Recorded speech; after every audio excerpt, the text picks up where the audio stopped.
नमस्कार दोस्तों, how is the Josh? First of all, thank you so much for your affection and encouragement. I'm really grateful और आज हम लेकर आए हैं अपना सेकंड वीडियो जो है गवर्नमेंट वर्सेस ट्विटर कंट्रोवर्सी पर। मैं हूं दीपाली और इस यूट्यूब चैनल का नाम है दीपाली लॉ। देखिए, ये जो हमको वाइट बर्ड दिखाई दे रही है, ये बर्ड ट्विटर है जो बेसिकली यूएसए की बर्ड है। यानी ये जो सोशल मीडिया कंपनी है ये यूएसए से बिलोंग करती है, इंडियन नहीं है। फ्लाई करके आती है इंडिया में।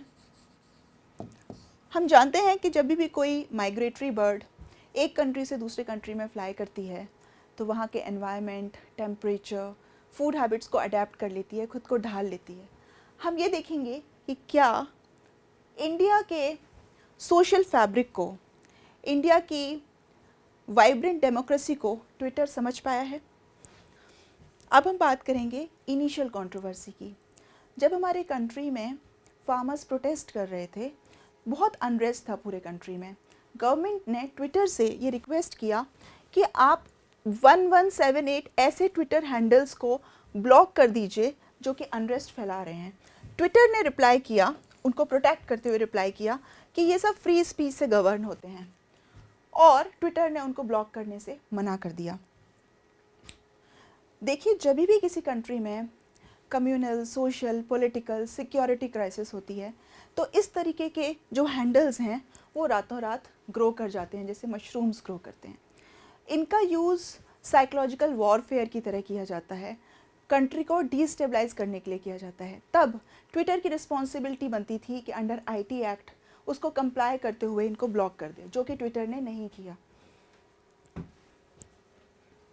अब हम चलते हैं दूसरी कंट्रोवर्सी की तरफ, जो है मैनिपुलेटेड मीडिया कंट्रोवर्सी। इस कंट्रोवर्सी के अंदर संबित पात्रा हैं, जो बीजेपी के स्पोक्स पर्सन हैं, लीडर हैं। उन्होंने कांग्रेस पार्टी का एक डॉक्यूमेंट टैग किया और इस ट्वीट में लिखा कि ये एजेंडा है कांग्रेस का और कांग्रेस टूल किट एक्सपोज्ड हो गई है। ये उनका अपना व्यू था, लेकिन ट्विटर ने क्या किया, इस पर एक टैग लगा दिया मैनिपुलेटेड मीडिया का। अगर आपने मैनिपुलेटेड मीडिया इसको डिक्लेयर कर दिया है, यानी कि आपने कहा है कि ये बेसलेस है, अनफाउंडेड है, तो आपको ये भी बताना पड़ेगा कि आपकी यानी ट्विटर की फैक्ट फाइंडिंग एजेंसी क्या है।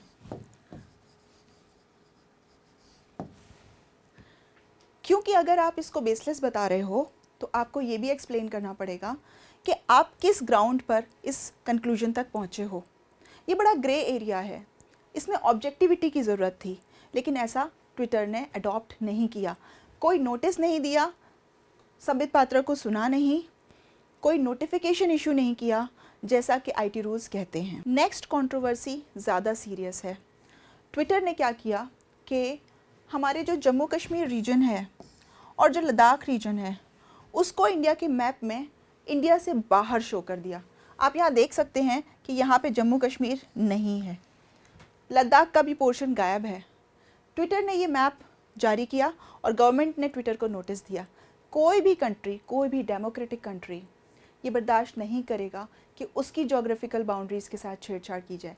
चाइना भी तो यही करता है जब उसे नॉर्थ ईस्ट में कब्जा करना होता है। नेक्स्ट हम देखेंगे, नेक्स्ट कॉन्फ्लिक्ट की बात करते हैं। ट्विटर के हैंडल पर एक एल्डरली मुस्लिम मैन का वीडियो वायरल होता है।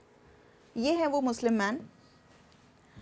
ये कहा जाता है कि इनकी बेड को काटने की कोशिश की गई कुछ हिंदू लड़कों के द्वारा, और ये कहा गया कि इनको ज़बरदस्ती कुछ हिंदू पैट्रियोटिक वर्ड्स बुलवाने की कोशिश की गई।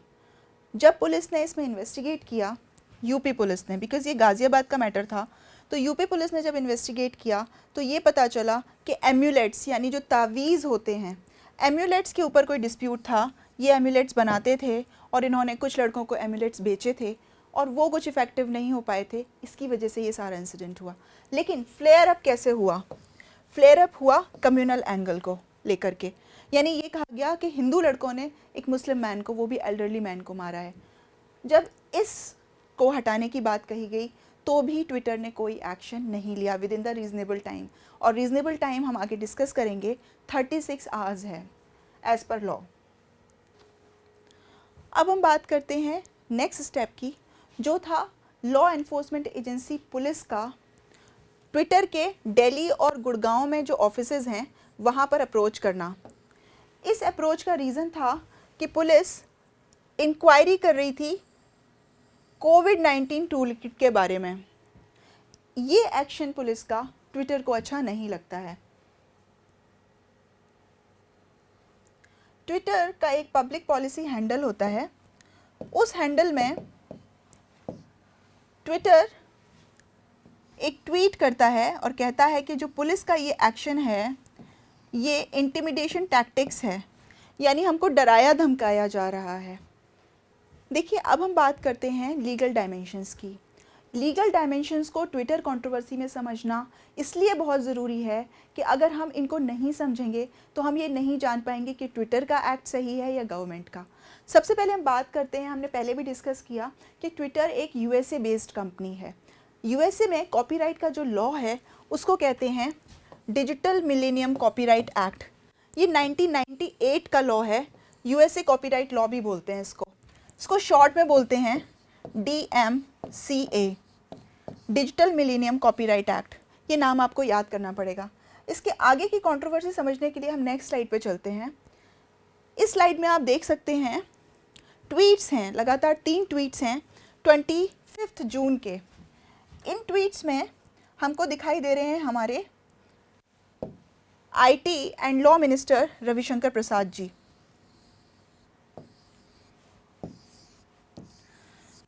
इन्होंने ट्वीट ये किए, friends, something highly peculiar happened today.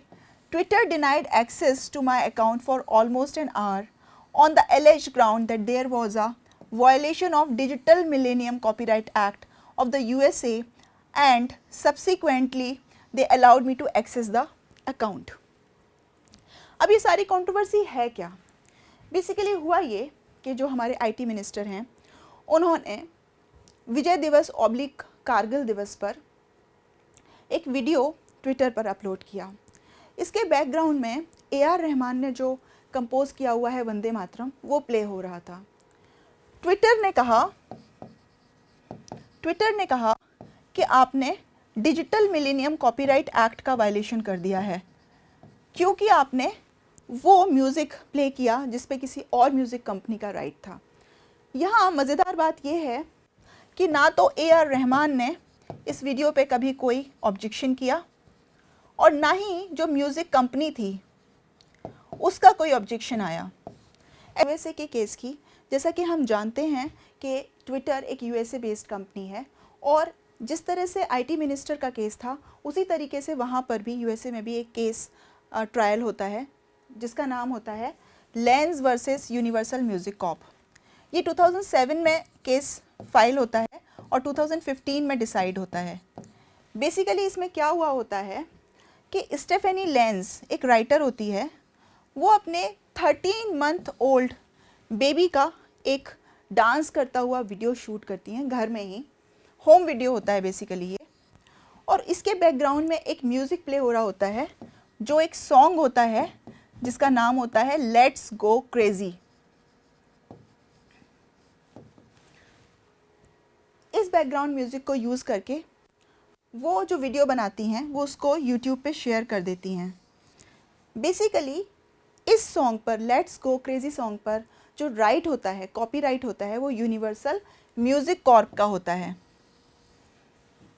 तो यूनिवर्सल म्यूज़िक कॉर्प कहता है कि इन्होंने बैड फेथ में हमारा जो सॉन्ग है उसको यूज़ किया है।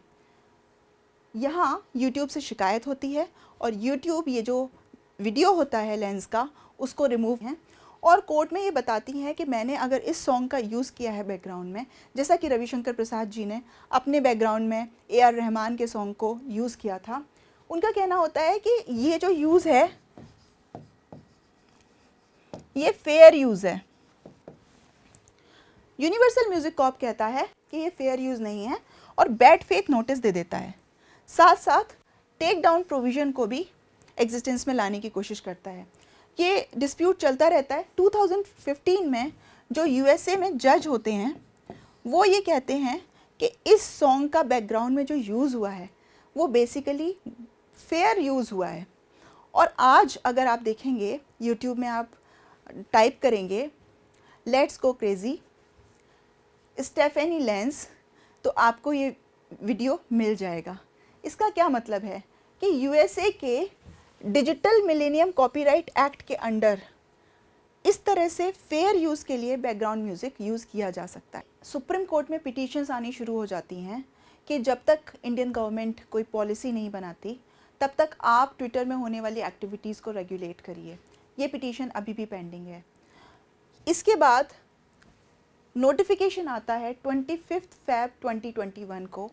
नोटिफिकेशन किस रूल का आता है उसका नाम याद करिएगा, information technology intermediate guidelines and digital media ethics code. ये रूल्स हैं, digital media ethics code rules हैं। ये रूल्स बेसिकली जितने भी ओवर द टॉप प्लेटफॉर्म्स हैं, चाहे वो नेटफ्लिक्स हो, यूट्यूब हो, व्हाट्सएप हो, फेसबुक हो या ट्विटर हो, सबके ऊपर इक्वली एप्लीकेबल हैं। यहाँ पर हम बात करेंगे मेनली रूल 3(1)D की और रूल 4 की। देखिए रूल 3(1)D बात करता है due diligence by an intermediary. ये इंटरमीडियरी क्या होते हैं बेसिकली, ये जो सोशल नेटवर्किंग प्लेटफॉर्म्स हैं इन्हीं को इंटरमीडियरी कहा जाता है, जैसे कि ट्विटर। यहाँ बात होती है due diligence by an intermediary की। क्या ड्यू डिलिजेंस फॉलो करनी होती है? आपको याद होगा आर्टिकल 19, हम आगे वाले पार्ट में उसको भी डिस्कस करेंगे। वहाँ पर sovereignty of India, security, defamation, relationship with foreign states वगैरह वगैरह जो 19 क्लॉज 2 है उसका मेंशन किया गया है। इसी तरीके से ये जो रूल 3(1)D है इसमें भी वही सारे जो article 19 clause 2 of constitution of India में प्रोविजंस दिए हैं उन सबको रेट कर दिया है यहाँ पर रूल 3(1)D में। और कहा है कि ऐसी कोई भी पोस्ट जो ट्विटर पर या किसी भी सोशल मीडिया प्लेटफॉर्म पर या इंटरमीडियरी पर आ जाती है उसको ना तो पब्लिश करेगा ऐसा सोशल मीडिया नेटवर्क और प्लेटफॉर्म, और ना ही उसको 36 आवर्स से ज़्यादा अपने प्लेटफॉर्म पे रहने देगा। यानी कि एक राइडर लगा दिया कि अगर कोई भी कंप्लेंट मिलती है गवर्नमेंट अथॉरिटी से या किसी भी और अथॉरिटी से कि ऐसा कोई पोस्ट आ गया है आपके प्लेटफॉर्म पे जो आर्टिकल 19 क्लॉज 2 के अंडर जो राइडर्स हैं उसमें फॉल होता है, तो उन सारे पोस्ट को आप इमीडिएटली विदिन 36 आवर्स यानी 1.5 दिन के अंदर आप डिलीट कर दीजिए। ये क्वेश्चन कहीं ना कहीं पूछा जा सकता है कि कितने आवर्स की बात की गई है, तो वो है 36 hours. Now we will come to rule 4(1) and rule 4(8). Rule 4(1) next slide में है, पहले हम रूल 4(8) की बात करते हैं। ये रूल जो है इसकी बात हमारे आईटी एंड लॉ मिनिस्टर ने भी अपने ट्वीट में की है कि इसका वायलेशन ट्विटर ने किया है। जानेंगे कि ये 4(8) है क्या। ये जो 4(8) है इसके अंडर जब भी कोई अनवांटेड पोस्ट को ऑन इट्स ओन अकॉर्ड यानी अपने आप सियो मोटो ट्विटर ये मानता है कि ये गलत पोस्ट है, तो क्या करना चाहिए ट्विटर को? एज पर this information technology intermediate guidelines and digital media ethics code, उनको एक नोटिफिकेशन इशू करना चाहिए regarding the action being taken. क्या एक्शन लेने जा रहे हैं इसके बारे में उस यूज़र को बताना चाहिए। यानी इस मैटर में क्या होता है कि रूल 4(8) के अंदर ना केवल नोटिफिकेशन देना होगा ट्विटर को, बल्कि एक रीजनेबल अपॉर्चुनिटी देनी होगी विद द ग्राउंड्स, कि क्या ग्राउंड्स हैं, आप किसी यूज़र की पोस्ट को क्यों हटा रहे हो अपने आप से। किसी गवर्नमेंट अथॉरिटी ने कोई कंप्लेंट नहीं की, किसी और ने कोई कंप्लेंट नहीं की, ट्विटर अपने आप एक्शन ले रहा है, जैसे कि मैनिपुलेटेड मीडिया में किया, जैसे कि रविशंकर प्रसाद की किसी भी ट्वीट को लेकर के किया। तो यहाँ पर क्या करना पड़ेगा ट्विटर को, ये जो रूल 4(8) है ये बहुत बहुत इम्पॉर्टेंट है। इसके अंदर ना केवल एक नोटिफिकेशन भी जाएगा उस यूज़र को, इस नोटिफिकेशन के अंदर ग्राउंड्स होंगे कि आप क्यों इस पोस्ट को हटा रहे हो, साथ साथ में एक रीजनेबल अपॉर्चुनिटी दी जाएगी। ये नेचुरल जस्टिस का प्रिंसिपल भी तो है। एक रीजनेबल अपॉर्चुनिटी दी जाएगी उस यूज़र को एक्सप्लेन करने का मौका दिया जाएगा कि ये ट्वीट आपका हटाया जा रहा है, इसके बारे में आपका क्या कहना है। दूसरी तरफ जो हमारा information technology intermediate guidelines and digital media ethics code rules हैं, उसका जो रूल 4.1 है उसमें कुछ रेगुलेशंस हैं, कुछ उसमें ट्विटर के लिए या बाकी भी सोशल मीडिया प्लेटफॉर्म्स के लिए डायरेक्शन है गवर्नमेंट की तरफ से। कभी भी कोई ग्रीवेंस होगा, मान लीजिए किसी लेडी का कोई न्यूड वीडियो ट्विटर पे डाल दिया गया, अगर वो अपना ग्रीवेंस लेकर जाएगी तो किस ऑफिसर के पास जाएगी? तो इसके लिए गवर्नमेंट ने कहा कि चीफ कंप्लायंस ऑफिसर होना चाहिए। सबसे पहले तो आपका चीफ कंप्लायंस ऑफिसर होना चाहिए जो एटलीस्ट मैनेजेरियल पर्सनल होना चाहिए, सीनियर एम्प्लॉय होना चाहिए। और सबसे इम्पॉर्टेंट बात जो कही उन्होंने वो ये कही कि वो रेजिडेंट होना चाहिए इंडिया का, इंडियन रेजिडेंट होना चाहिए। इसके बाद देखिए, इसके बाद रूल 4.1 के अंडर लेजिस्लेचर ने दूसरे ऑफिसर के लिए डायरेक्शन दी है और उसका नाम है नोडल कॉन्टैक्ट पर्सन। ये भी इंडियन रेजिडेंट ही होना चाहिए।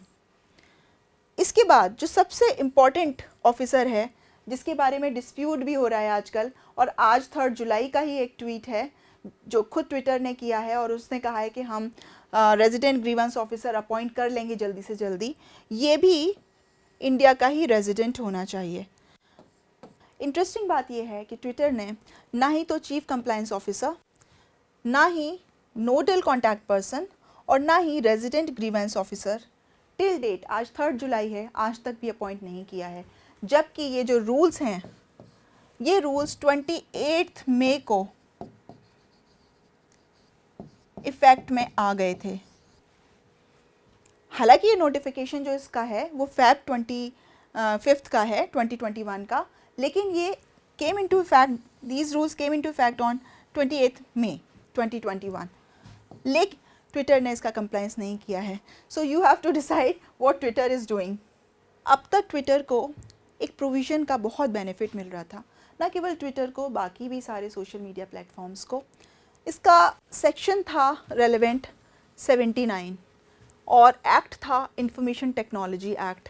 जिस प्रोविज़न का बेनिफिट इन्हें मिल रहा था उसको कहते थे सेफ हार्बर प्रोविज़न। बेसिकली इस प्रोविज़न के अंडर ट्विटर को भी एग्जेम्पशन फ्रॉम लायबिलिटी मिली हुई थी। इंटरमीडियरी हम समझ चुके हैं, कोई भी सोशल मीडिया प्लेटफॉर्म होगा उसको इंटरमीडियरी कहेंगे। एग्जेम्पशन फ्रॉम लायबिलिटी मिली हुई थी, यानी कि चाहे वो सिविल लायबिलिटी हो या क्रिमिनल लायबिलिटी हो, वो ट्विटर के जैसे बाकी सोशल मीडिया प्लेटफॉर्म्स पर एप्लीकेबल नहीं होगी। जैसा कि हमने देखा कि ट्विटर ने ना तो रेजिडेंट ग्रीवेंस ऑफिसर अपॉइंट किया, ना ही नोडल कॉन्टैक्ट पर्सन अपॉइंट किया, ना ही चीफ कंप्लायंस ऑफिसर अपॉइंट किया। इंडियन गवर्नमेंट ने ट्विटर से सेक्शन 79 की जो इम्यूनिटी थी, जो एग्जेम्पशन मिला हुआ था सेफ हार्बर का, उसको विड्रॉ कर लिया। आज की डेट में पोजीशन ये है कि ट्विटर भी सिविल और क्रिमिनल लायबिलिटी के लिए लायबल होगा। आज की डेट में सिचुएशन ये है कि अब ट्विटर के ऊपर केस फाइल हो सकता है अंडर सिविल और क्रिमिनल लॉ। ये इसका रिपरकशन है। एक चीज़ हम बहुत क्लियर बता दें आपको कि ये जो 79 है आईटी एक्ट का, ये सिमिलर है section 230 of communication decency act 1996 of USA. Similar provision, similar blanket provision USA में भी दिया हुआ है। लेकिन जब डोनाल्ड ट्रंप इलेक्शन फाइट कर रहे थे तो वहाँ पर उन्होंने इस सेक्शन 230 को इमीडिएटली वीटो करके हटाने की बात कही थी, क्योंकि उनको लगता था कि यूएसए के लिए भी ये ब्लैंकेट प्रोविज़न यूज़फुल नहीं है, बेनिफिशियल नहीं है। इंटरेस्टिंग ये है कि आज जुलाई 3, 2021 को एएनआई से ये रिपोर्ट हुआ है कि ट्विटर ने कहा दिल्ली हाई कोर्ट को कि जो हमने interim resident grievance officer appoint किया था उसने विड्रॉ कर लिया है अपना कैंडिडेचर, और we are in the final stage of appointing a resident grievance officer. This is the status of July 3। यहाँ पर दो नाम दिखाई दे रहे हैं, ये नाम आपको कहीं ना कहीं याद रहने चाहिए। धर्मेंद्र चतुर यही इंटरिम रेजिडेंट ग्रीवेंस ऑफिसर हैं जिन्होंने रेजिग्नेशन दे दिया।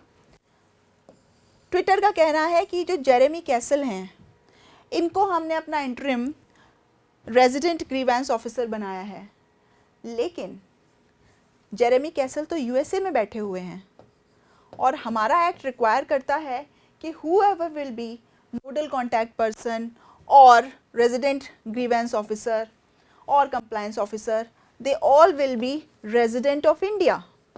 तो आपने ऑफिसर अपॉइंट कर दिया और वो यूएसए में बैठा हुआ है, तो क्या वो हमारे रूल्स के फोर कॉर्नर्स में आता है? Answer is no, because USA के आप किसी पर्सन को बनाते हैं तो वो हमारे डायमेंशंस में फिट नहीं होता। क्योंकि अब हम ये देख चुके हैं कि सेफ हार्बर का जो ब्लैंकेट प्रोविज़न था वो ट्विटर के ऊपर से अब हट चुका है। अब Twitter is liable for every civil and criminal action. इस लाइट में सेक्शन 4 ऑफ आईपीसी इंपॉर्टेंट हो जाता है। It talks about extension of code to the extra territorial offences, यानी जो ऑफेंसेस इंडियन टेरिटरी के बाहर होंगे वो भी ऑफेंसेस की कैटेगरी में आएंगे। 2009 में अमेंडमेंट से कुछ एक्सप्लेनेशंस ऐड हुए सेक्शन 4 में। इसमें कहा गया है कि if any act is being committed outside India then also it will be covered under Indian penal code. इसी एक्सप्लेनेशन के अंदर कंप्यूटर रिसोर्स वर्ड यूज़ किया गया, यानी कि चाहे ट्विटर इंडिया की कंपनी हो, इंडिया में ऑपरेट कर रही हो, चाहे यूएसए से ऑपरेट कर रही हो, अब आईपीसी के सारे प्रोविजंस ट्विटर पर लागू होंगे। यहाँ हम बात करते हैं सेक्शन 107 की। हमें मालूम है कि 107 of IPC talks about abetment. Abetment हमें मालूम है इंस्टिगेशन से होता है, एडिंग से होता है। यहाँ पर अगर हम बात करें सोशल मीडिया प्लेटफॉर्म अवेलेबल कराने की, तो क्या ट्विटर अगर सोशल मीडिया प्लेटफॉर्म अवेलेबल कराएगा और यूनिटी और integrity of India, sovereignty of India या friendly relations with foreign states या डेफेमेशन या पब्लिक ऑर्डर जो आर्टिकल 19 क्लॉज 2 में दिया हुआ है या उधर रूल 3 में दिया है आईटी रूल्स के, उसमें कोई ऑफेंस होता है, कोई अनलॉफुल पोस्ट आ जाती है, अपलोड हो जाती है, तो क्या ट्विटर इंटेंशनल एडिंग के अंडर अबेटमेंट का दोषी नहीं होगा? ये सोचने वाली बात है। अब हम बात करते हैं कि क्या वर्ल्ड वाइड कहीं पे भी ट्विटर को बैन किया गया है। सबसे इम्पॉर्टेंट एग्जांपल है चाइना। चाइना ने ट्विटर को बैन कर दिया है। इसके बाद नेक्स्ट कंट्री है ईरान। ईरान के एक प्रोमिनेंट लीडर हैं अयातुल्ला खमानी, ये हैं वो लीडर। इन लीडर का ट्विटर अकाउंट ट्विटर ने बैन कर दिया था, ब्लॉक कर दिया था। उसके बाद ईरान में भी ट्विटर को बैन कर दिया गया। नेक्स्ट कंट्री है नॉर्थ कोरिया और तुर्कमेनिस्तान। इसके अलावा बहुत सारे ऐसे कंट्रीज़ हैं जहाँ पर थोड़े थोड़े टाइम के लिए ट्विटर बैन हुआ है, वो एंडलेस लिस्ट है। अगर कोई भी सोशल मीडिया प्लेटफॉर्म, चाहे वो ट्विटर ही क्यों ना हो, हमारे कंट्री की सिक्योरिटी और सोशल फैब्रिक को, हार्मनी को डिस्टर्ब करने की कोशिश करता है, तो डेफिनेटली इलेक्टेड गवर्नमेंट की ड्यूटी बन जाती है कि वो स्ट्रिक्ट एक्शन ले और इस तरीके की एक्टिविटीज़ को कर्ब करे। We have tried to sum up the legal dimensions of Twitter controversy in this short video. I hope it will help you in competitions as well as in day-to-day discourse. अगर आपको ये video पसंद आया हो तो comments करिए, फिर से एनकरेज करिए और डेफिनेटली सब्सक्राइब ज़रूर करिएगा। थैंक यू, नमस्कार, जय हिंद।